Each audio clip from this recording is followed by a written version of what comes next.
여러분 안녕하십니까. 랜드프로에서 분양권 가이를 맡고 있는 박형수입니다. 반갑습니다. 자, 이번에는요, 어떠한 그 분양, 청약하는 단지를 가지고 말씀을 드린 게 아니라 가끔씩 우리 또 진행을 하는 게 있지 않습니까? 부동산 스터디 그런 개념으로 해서 어디에 투자를 하면 좋을까, 그리고 그 투자를 함에 있어서 어떤 기준을 가지고 봐야 되는가. 청약도 물론 마찬가지고요. 그것을 우리가 조금 더 객관화 시켜갖고 어떠한 점수를 만들어 보면은 좀 더 머리가 한결 가벼워지지 않을까. 그 이야기를 한번 진행을 해보고자 합니다. 자, 저도 상담을 여러 가지를 많이 받거든요, 사실. 그러면은, 제일 많이 하는 얘기가 그 얘기예요. 여기가 좋아요, 여기가 좋아요. 나 이 물건 살까요? 아니면 여기에다 투자를 할까요? 이런 질문이 가장 많고, 부동산을 가지고 이제 내 집 마련을 위해서 청약을 하신 분들도 역시 마찬가지입니다. 요번에 여기가 나오는데 여기에다 청약을 하는 게 좋겠습니까? 아니면 여기에다 청약을 하는 게 좋겠습니까? 라고 해서 물어들 보십니다. 그런데, 제가 생각하긴 그래요. 뭐 서울, 뭐 남양주라든지 왕숙이라든지 아니면 뭐 하남 이런 쪽 있죠. 뭐 그런데 동네 괜찮죠. 예, 그런데 좋은 데도 많이 나오고, 그리고 이제 부천 같은데, 그리고 이제 밑에 성남이라든지 뭐 안양도 마찬가지고, 안양도 지금 굉장히 핫하죠. 예. 이런 데가 많이 나오고 하는데 그때그때마다 여기가 좋아요, 여기가 좋아요를 말씀을 하신 분들이 많이 계세요. 근데 저는 그렇게 해서 말씀을 하시게 되면은 그냥 본인 지금 사시는 데서 제일 가까운 데로 하세요. 아니면은 뭐 직장이랑 제일 가까운 데로 하세요. 이런 식으로 해서 말씀을 드립니다. 왜냐면은 그냥 단답형인 질문에 단답형으로 해서 끊을 수밖에 없는 게, 내가 그 사람에 대한 주거 환경을 잘 모르고 아이들이 통학을 해야 되는지, 뭐 대학생이면 알아서 다니니까 상관이 없고, 아니면 뭐 유치원생인지 이런 것도 다 모르고 하니까, 초등학생이나 유치원생이면은 그 동네 학원까지 봐야 되는 상황이고, 그리고 이제 저처럼 자녀가 없는 사람도 있을 수 있으니까, 그리고 재택근무를 하시는 분들도 계시고 하다 보니까 이 모든 사람의 주거 환경이라든지 그 전제 조건으로 해서 설정을 할 수 있는 게 완전히 다 다릅니다. 진짜 말 그대로 각자의 삶은 다 각자의 나름대로의 삶에 그런 환경에 갖춰져 있기 때문에 그냥 어디가 좋아요라고 해서 말씀드릴 수 있는 것은 굉장히 어려운 문제죠. 그렇기 때문에 투자를 하실 때도 마찬가지고 내 집 마련을 하실 때도 역시 마찬가지예요. 그래서 어떠한 기준을 가지고 해서 정하신 다음에 그 투자에 대한 것을 좀 풀어나가시게 되고, 그러면은 뭐 내 집 마련도 마찬가지고 어떠한 그 부동산 투자도 마찬가지고 어떠한 기준을 정하고 난 다음에 그 문제를 좀 더 생각을 해보게 되면은 머리가 좀 한결 가벼워진다는 거죠. 예를 들어갖고 많은 사람들이 이렇게 이야기를 합니다. 여기는 뭐 예를 들어서 교통은 참 좋은데 애들 뭐 학군이 좀 빠진다. 아니면은 여기 뭐 이런 거 다 좋은데 뭐 평면도가 좀 빠진다. 이렇게 해서 말씀을 하시는 경우가 있어요. 또는 분양가 이거를 가지고 다 좋은데 너무 비싸지 않아?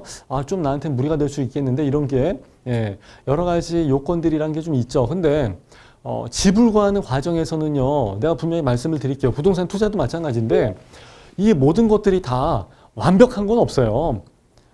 내가 내 원하는 동네에다가 아무리 돈이 많아서 그렇게 해서 집을 짓고 산다 할지라도 100%라는 건 없습니다. 그렇기 때문에 이 기준을 가지고 모든 걸 다 맞춰가면서 내가 정말 마음에 드는 집을 골라서 사겠다. 이게 얼마짜리 집인데, 이렇게 해서 생각하시게 되면 그건 정말 어려운 접근법이 되는 거죠. 자, 그러면은 우리가 기왕에 마음을 좀 비우고 간다 할지라도 뭐 여러 가지 요건이라는 게 있겠습니다만, 그 중에서 가장 넘버 원으로 해서 많은 비중을 둘 수 있는 게 어떤 건지를 한번 생각을 해보자고요. 그래서 아이들 같은 경우는 아무래도 학군이라는 게 있지만, 그래도 애가 공부를 하고 안 하고는 아무리 면학 분위기가 좋다 할지라도 그것은 애가 하기 나름이기 때문에 그건 좀 차치하고, 그리고 뭐 주말마다 어디 뭐 숲세권이나 어디 뭐 야외 드라이브를 간다든지 여행을 갈 수도 있으니까, 그래서 이제 그런 것들까지는 좀 차치한다 할지라도 아무래도 내 집 마련과 부동산 투자에서 가장 많은 비중을 차지하게 되는 것은 교통 있죠.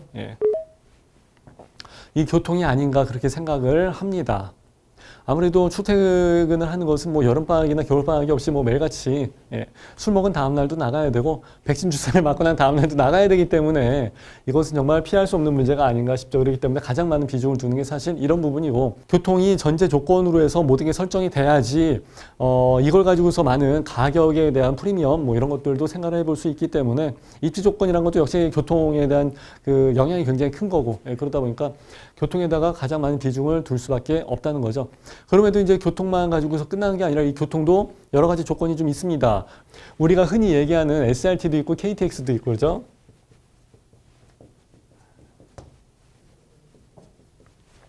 SRT도 있고 KTX도 이제 있고 GTX도 있고 이제 여러 가지가 있습니다만은 이 세 가지는 교통에 있어서 아주 핵심적인 부분이고 굉장히 혁명적인 부분이죠. 왜냐하면은 서울에서 동탄까지 뭐 송도에서 마석까지를 예전에는 상상도 할 수 없었던 미쳤다고 거기서 거기까지 누가 출퇴근하는 사람이 있겠습니까? 근데 그것을 가능하게 해주죠.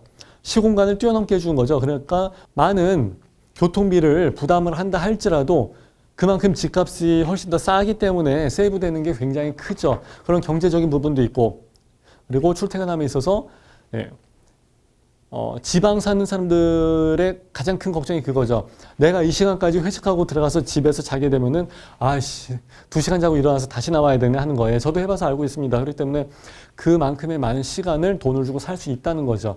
그런 부분이 상당히 좋은 점이죠. 그래서 이제 교통에 대한 혁명 이것 때문에 이제 입지가 완전히 다 바뀌어버리게 된 케이스예요. 그래서 이런 것들이 광역 교통망으로서 해서 내가 선택하는 데 있어서 아주 큰 물론 내가 매일같이 SRT랑 KTX랑 GTX를 타고 다니는 게 아니라 할지라도 내 교통과 집값이나 이런 부분에 있어서 굉장히 많은 비중을 차지하게 될 겁니다. 또 한 가지는 이거 말고 버스나 지하철 같은 간접 교통망입니다. 그래서 이런 것들은 광역이라고 해서 보시게 되면 이거보다는 좀 상대적인 개념으로 해서 간접이라고 해서 생각하시면은 좀 더 좋을 것 같아요. 그래서 예를 들면은 내 집 근처에 지하철역이 얼마나 가까이 있는가 이런 게 하나의 잣대가 되는 거죠. 물론 여기서 버스까지는 쳐주지는 않습니다. 얘들의 특징은 뭐예요? 다 철도죠. 철도 교통. 그래서 또 하나의 철도 교통으로 해서 생각해 보시게 되면 그게 바로 지하철이죠. 버스까지는 쳐주지 않아요. 아무리 이제 광역버스 빨간색이 있다 할지라도 이제 있으면 주긴 좋은데 철도랑 버스랑은 완전히 개념이 다른 거예요. 얘는 메어 터지든 안 메어 터지든 일단은 나를 원하는 시간에 거의 연착 없이 제 시간에 갔다가 데려다 놔주니까 그러니까 안정적인 출퇴근이 가능하게끔 해주는 거고 버스라든지 자가용은 타이어로 해서 굴러가는 애들은 진짜 이거는 제가 따로 말씀을 안 드려도 아마 여러분들이 더 잘 아실 겁니다. 아무리 일찍 나온다 할지라도 뭐 비가 오고 앞에서 사고 나고 그러면 이거는 불가항력적인 부분이 돼버리기 때문에 안정적인 출퇴근이라든지 이런 생활이 조금 어려워지죠. 자, 일단 지하철을 가지고 말씀을 드린다 치면은 보통의 서울의 경우에는 거의 1, 2km 안에는 지하철들이 있습니다. 무슨 몇 호선이 되든지 간에 일단은 그렇게 해서 있어요. 하다못해 3km 이내, 5km 이내 무조건 있습니다. 그죠? 서울에서 지하철이 안 가는 데가 어디 있겠습니까? 지금 지하철이 뭐 천안도 가고 어디까지도 가고 다 가는 마당에 그죠? 그런데 과연 이게 1km 이내에 들어가져 있느냐. 이 1km까지는 보통 입지 분석을 할 때 역세권으로 쳐주기 때문에 그렇습니다. 그래서 이 영역 안에 들어가 있다 그러면 그래도 많은 비중을 좀 둘 수가 있는 거죠. 그리고 상대적으로 이제 여기 같은 경우는 3km나 5km 정도까지 특히 이제 서울 말고 지방의 경우에는 이제 서울이랑 환경이 좀 다르죠. 아무래도 그러다 보니까 뭐 기차역이 쓰는 공간 뭐 이런 데까지 생각해 보게 되면은 뭐 한 3km나 5km 정도 이내까지만 있다 하면은 그래도 역세권으로서 많이 인정을 해주기도 합니다. 그래서 3km 같은 데는 뭐 광역시권 이런 데로 해서 생각하시면 되고 5km 정도다 그러면은 광역시까지는 아니지만 일반적인 시 정도까지 해서는 이 정도 선에 안에 있기만 하면은 그래도 역세권이다. 그래서 어느 정도 가까이 있다라고 해서 이야기를 합니다. 자, 또 한 가지 요소 중에 아까 제가 좀 비중을 낮춰서 말씀드린 게 있는데 그게 바로 학군이에요.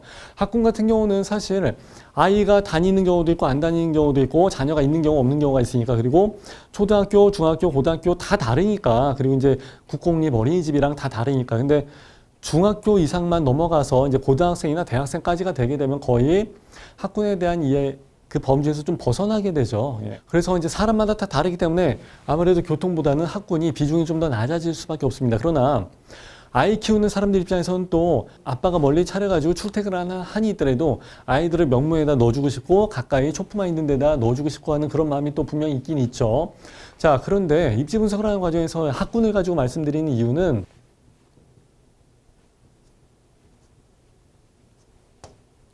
좋은 학군이 있게 되면은 가격 방어가 되기 때문에 그렇습니다. 다른 데 금액이 많이 떨어지는 경우도 있죠.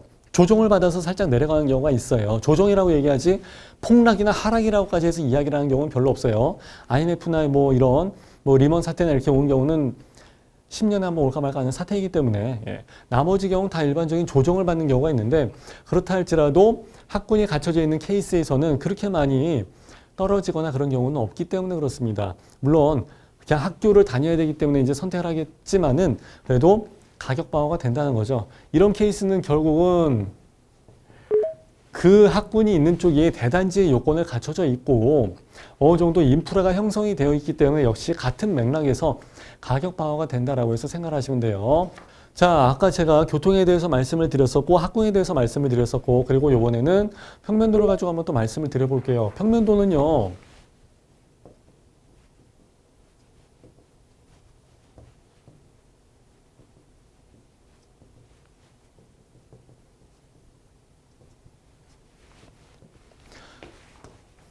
이렇게 세 가지를 같이 펼쳐놓고서 동시에 다 보셔야 됩니다.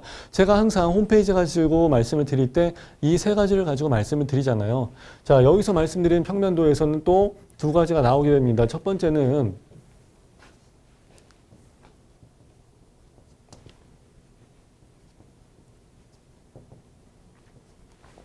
판상형이냐 타원형이냐 이 차이예요. 요즘의 아파트는요, 심지어 뭐 한 1000세대가 있다 그러면 그 1000세대를 다 올 판상형으로 해서 맞춰버린 경우도 있어요. 왜냐하면은 아무래도 타워형이 좀 더 선호도에 있어서는 좀 떨어지기 때문이죠. 시립주에서 하는 과정에서는 타워형이 그래도 판상형과 좀 비등비등하게 가는 경우도 있긴 있습니다만은 아무래도 뭐 환기, 채광, 통풍이라든지 여러 가지 조망이라든지 평면 설계 자체는 판상형이 우수하죠. 네.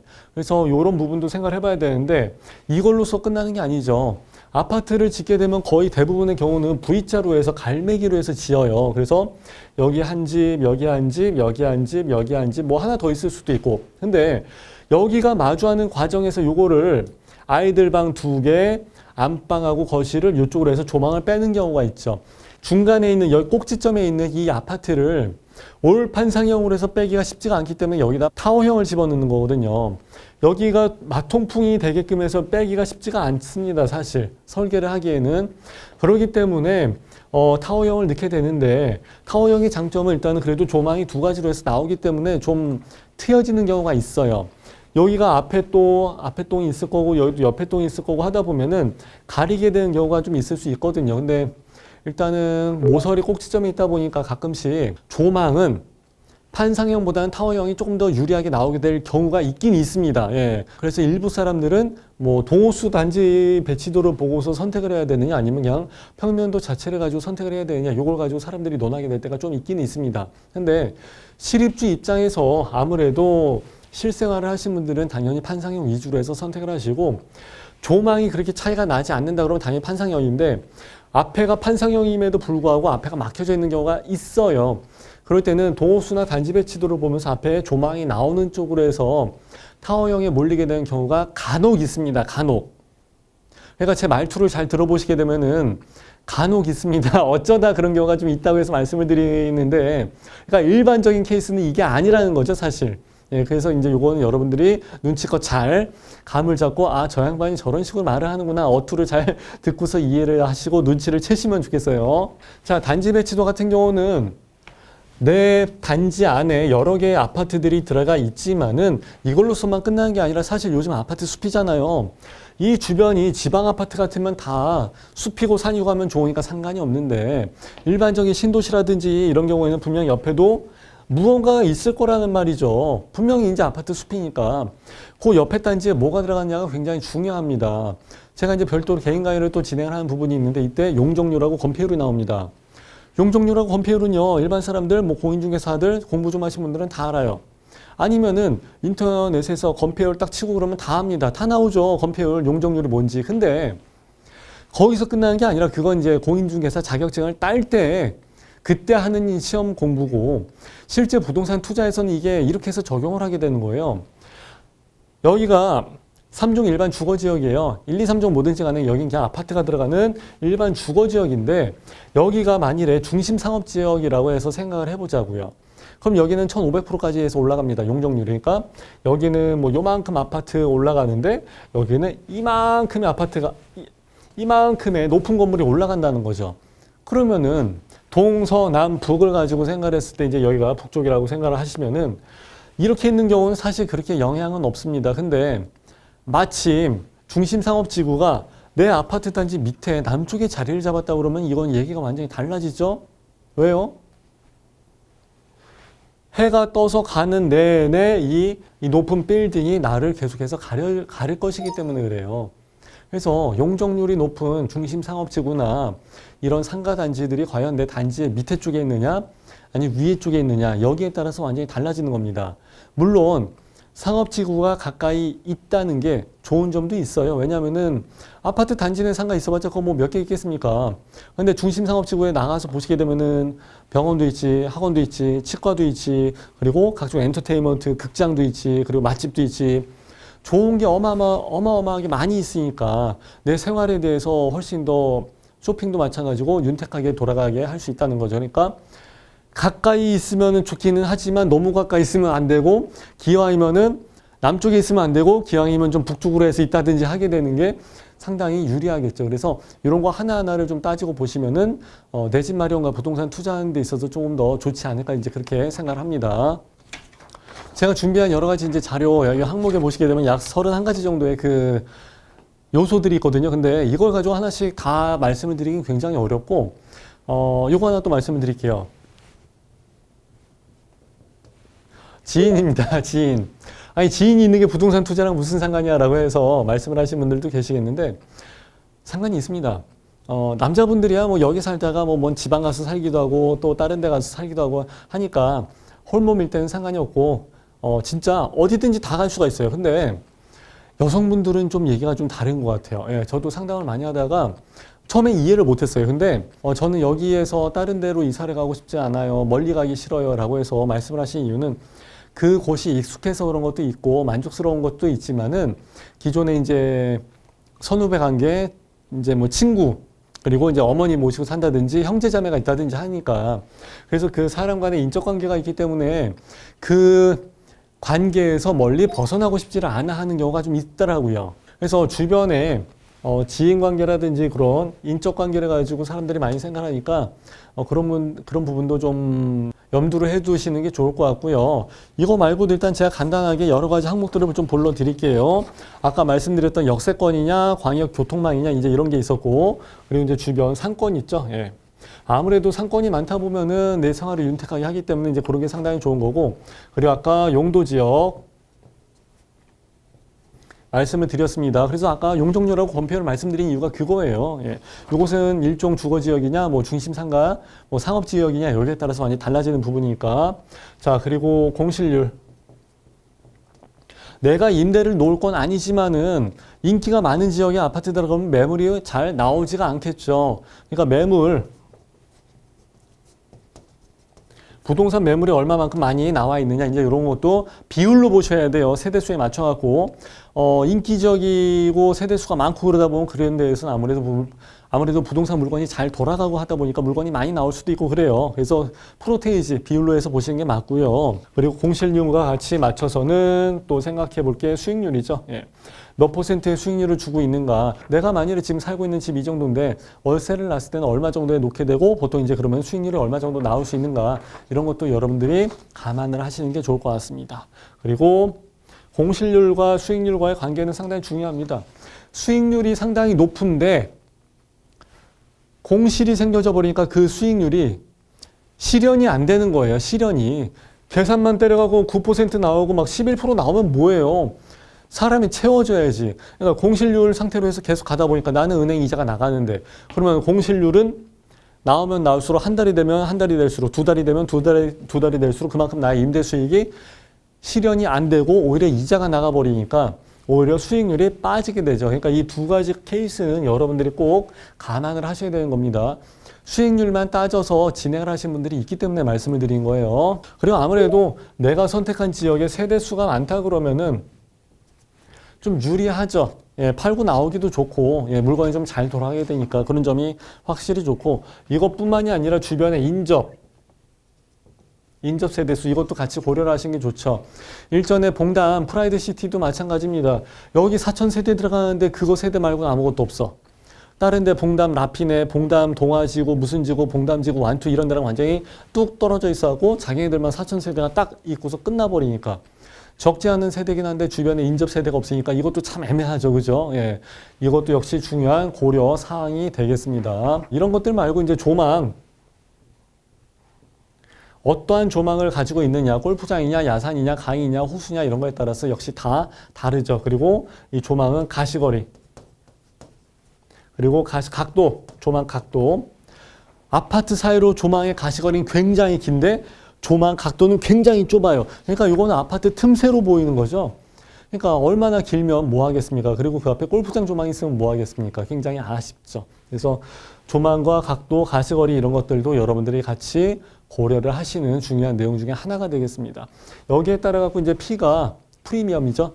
예, 거기에 따라서 많이 왔다 갔다 하기도 하고 여러분들의 그 분양가도 많이 달라지기도 하고 그렇습니다. 그래서 기왕에 내 집 마련을 하시는 거, 그리고 기왕에 내 부동산 투자를 하시는 것, 역시 이런 중요 요소들을 여러분들이 다 하나씩 확인을 하시고 하시게 되면 좀 더 좋은 내용이 될 것 같습니다. 자, 여러 가지 사항들이 많은데 저는 일단은 뭐 시간 관계상 몇몇 가지 사항만 가지고 간추려 가지고 말씀을 드렸고 이것만 가지고 생각한다 할지라도 이 중에서 우선순위죠.